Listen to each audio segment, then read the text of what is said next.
Ya, Assalamualaikum warahmatullahi wabarakatuh. Selamat pagi. Ya, hari ini Pak Guru akan menyampaikan materi yang berkaitan dengan tema 1 di kelas 5 semester 1, yaitu pembelajaran 1.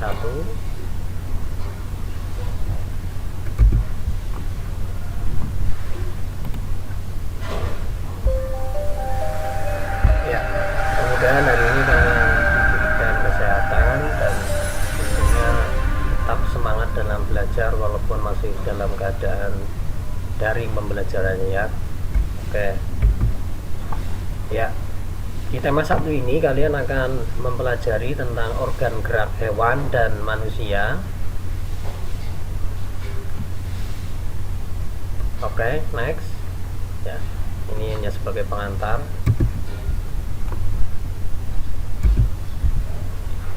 Ya. Tema 1 nanti berkaitan dengan organ gerak hewan ya dan manusia.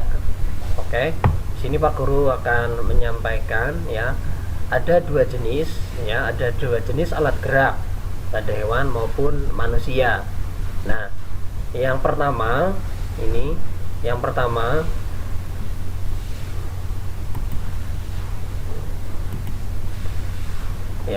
adalah alat gerak aktif. Nih, alat gerak aktif. Jadi yang namanya aktif pasti akan melakukan sebuah pergerakan atau apa ya bahasanya yang mudah dipahami, melakukan pergerakan, melakukan sebuah tindakan. Nah, ini biasanya organ tersebut adalah termasuk alat gerak aktif. Nah, alat gerak aktif ini di sini pada organ hewan atau manusia ini adalah otot ya, organnya disebut otot ya. Kenapa otot ini disebut alat gerak aktif? Ya karena dapat bergerak ya, karena yang menggerakkan itu otot. Kemudian yang kedua adalah alat gerak pasif. Ini alat gerak pasif ya, alat gerak pasifnya adalah tulang. Pasif itu diam ya. Kenapa disebut alat gerak pasif? Ini karena tanpa gerakan otot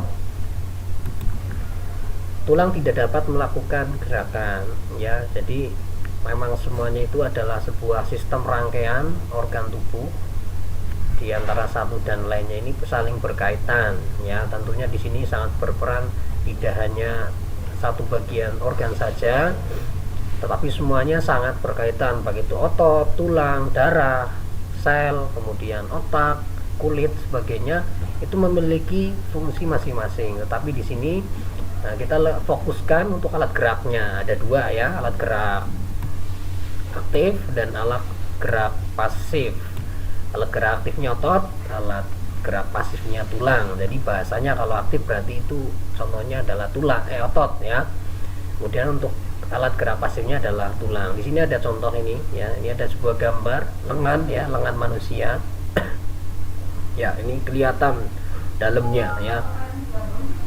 Ini gambarannya seperti ini, kalau dibuat transparan tulang ada ototnya tuh seperti ini. Nah, ini adalah ototnya, ini otot ini ya, ini gerak aktifnya ya.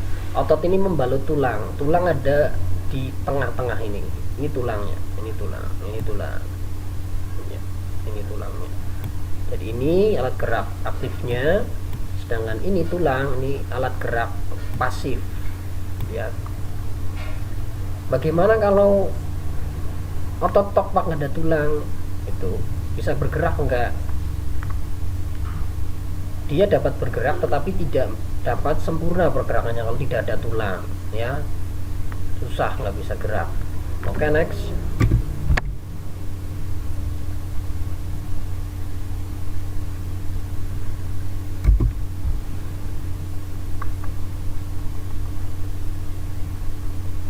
Nah, sekarang ini berkaitan dengan muatan bahasa Indonesianya, yaitu kalian akan mempelajari tentang ide pokok ya.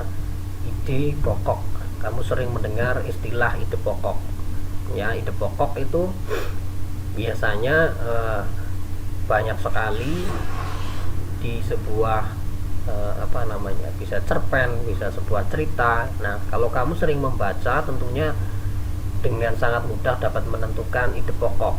Nah, ide pokok itu apa gitu ya.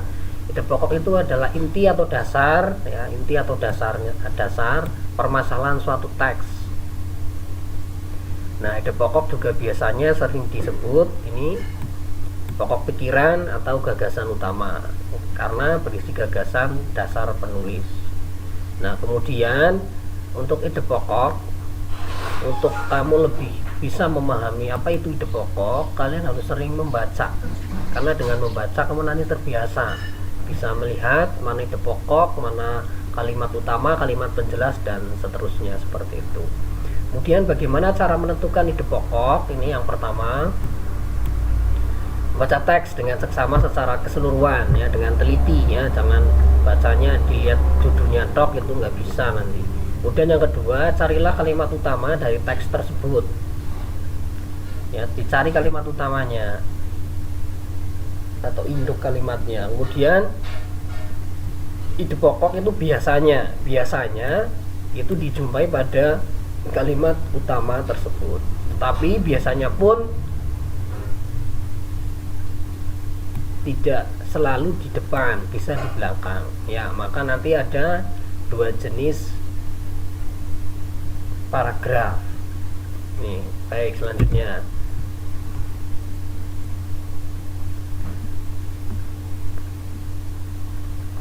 oke. Nah, ini ada sebuah teks judulnya tentang gurita. Gurita merupakan salah satu jenis hewan yang tidak bertulang belakang yang dikenal sebagai hewan yang cerdik dan pintar. Hal itu karena seekor gurita memiliki daya ingat yang cukup kuat. Gurita dapat memecahkan masalah yang dialaminya lebih cepat dengan cara mengingat pengalamannya ketika memecahkan masalah yang sama. Selain itu, gurita juga dikenal sebagai perenang yang cukup cepat. Gurita menggunakan gerakan pendorong jet untuk bergerak cepat dan berenang jarak jauh. Oke, kalimat utamanya itu ini ya. Kalimat utamanya itu ini yang Pak Guru warnai tulisannya biru ya, ini kalimat utamanya ya. Gurita merupakan hewan tidak bertulang belakang yang cerdik dan pintar ya. Kalimat yang di bawah ini semuanya ini hanya kalimat pelengkap untuk melengkapi atau menjelaskan kalimat utama atau pokoknya. Di sini terlihat di sini ya. Ini hanya melengkapi saja. Nah, ini daya ingat, ini melengkapi, memecahkan masalah ya. Ini kita dapat memecahkan masalah di sini, melengkapi ya, berarti dia itu pintar ya. Ini melengkap dari kata pintar di sini ya, mengingat pengalaman, memecahkan masalah. Ini ya, ini mewakili kata cerdik dan pintar di sini ya.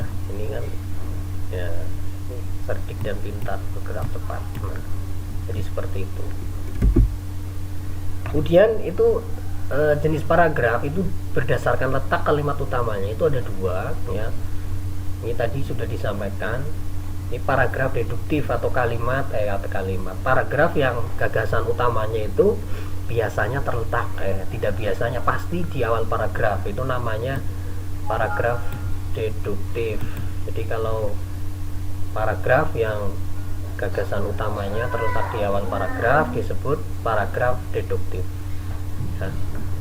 Contohnya ini, banjir bisa disebabkan oleh banyak faktor. Nah, ini deduktif ya, penyebab banjir gitu. Ini kalimat utamanya apa ini? Banjir ya. Ini kalimat di bawah-bawah ini semuanya ini menjelaskan kalimat utama di atas.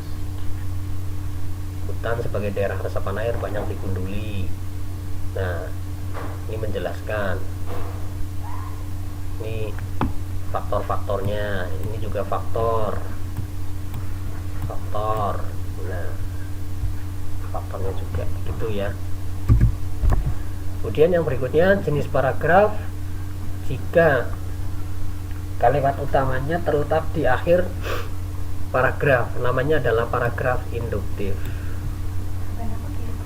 Nah, paragraf induktif ini biasanya dimulai dengan menyebutkan peristiwa yang khusus ya, untuk menuju kepada kesimpulan umum yang mencakup semua peristiwa khusus di atas. Nah, ini contohnya ya. Jadi kalimat utamanya itu berada di akhir ya, di akhir paragraf, itu namanya kalimat induktif ya. Kalau deduktif tadi di depan, induktif itu di belakang. Ini contohnya. Setiap pagi Amin memulai harinya dengan bangun pukul 4. Begitu bangun ia langsung mandi. Usai mandi dan berpakaian siap sholat, ia pergi ke masjid untuk melaksanakan sholat subuh berjamaah bersama masyarakat di lingkungannya. Pulang dari sholat subuh, ia langsung membereskan kamar, menyapu lantai, mencuci pakaiannya, dan menyiapkan sarapan pagi.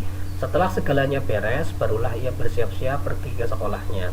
Ternyata Amin memang anak yang rajin dan patut dicontoh. Nah, ini kata yang Pak Guru cetak biru, ini adalah kalimat utamanya ya, utamanya. Jadi letaknya di akhir ya. Jadi menjelaskan, jadi ini dari awal kalimat sampai akhir kalimat ini hanya sebagai kalimat penjelas saja, utamanya ini pokok pikirannya. Ini menjelaskan Amin itu anak yang rajin dan patut dicontoh ya. Jadi Pak Guru ingatkan, kalau kalimat utamanya berada di awal paragraf itu disebutkan kalimat deduktif. Sedangkan kalau kalimat utamanya berada di akhir kalimat, di akhir paragraf seperti contoh ini adalah termasuk paragraf induktif. Begitu saja yang dapat Pak Guru sampaikan. Kurang lebihnya Pak Guru minta maaf ya. Mudah-mudahan ini bisa membantu kalian, karena memang belum ada modul atau LKS ya. Silakan dilihat videonya ini, dipahami ya. Jadi pembelajarannya tidak banyak-banyak, sedikit-sedikit, tetapi yang penting kamu paham ya. Oke, begitu saja. Sekian, terima kasih. Assalamualaikum warahmatullahi wabarakatuh.